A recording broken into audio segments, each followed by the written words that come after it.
किसी स्थान पर एक बहुत बड़ा बरगद का पेड़ था। उस पर एक कौवा और कौवी घोंसला बनाकर रहते थे। दोनों पति पत्नी में बड़ा प्रेम था, किंतु वे एक सर्प से बहुत दुखी थे। जब भी वे अंडे देते थे तो वृक्ष की जड़ में रहने वाला एक सांप वृक्ष पर चढ़कर उनके अंडे खा जाता था। इसी कारण उनके अब तक कोई बच्चे न थे। दोनों का मन बहुत उदास रहता था। कौवे का एक मित्र था, गीदड़। एक दिन उसने अपने मित्र गीदड़ के पास जाकर अपना दुखड़ा सुनाया। गीदड़ ने बड़े धैर्य से अपने मित्र की दुख भरी कहानी सुनी। फिर बोला, तुम मेरे मित्र हो। दुख की इस घड़ी में मैं तुम्हारे साथ हूं। देखो, तुम्हें मैं एक ऐसा रास्ता बताऊंगा कि सांप भी मर जाएगा और तुम पर कोई दोष भी नहीं लगेगा। कहां भी गया है, छोटे शरीर वाला यदि कोई दांव पेच जानता है तो वह बड़े शरीर वाले शक्तिशाली को भी हरा सकता है। गीदड़ भाई, अब मुझे यह भी बताओ कि मैं उस सांप को कैसे समाप्त करूं, उससे कैसे छुटकारा मिले।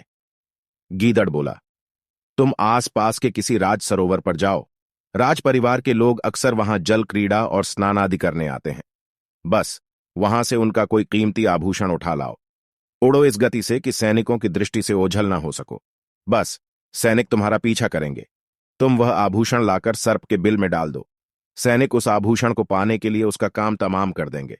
इस प्रकार सांप मर जाएगा और बस मित्र, बस अब मैं समझ गया।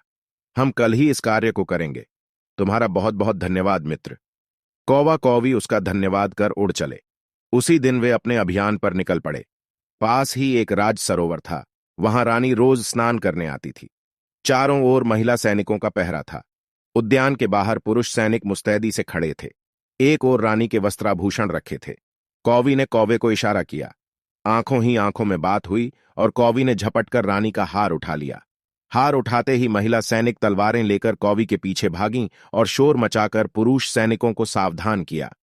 कौवी उद्यान से बाहर आकर अपने वृक्ष की ओर उड़ने लगी। पुरुष सैनिक तलवारें लेकर उसके पीछे लपके। कौवी ने अपने वृक्ष के निकट आकर हार को सांप के बिल में डाल दिया। शोर सुनकर सर्प भी अपने बिल से बाहर आ गया। सैनिकों ने हार प्राप्त करने की चेष्टा की तो वह फुफकारने लगा।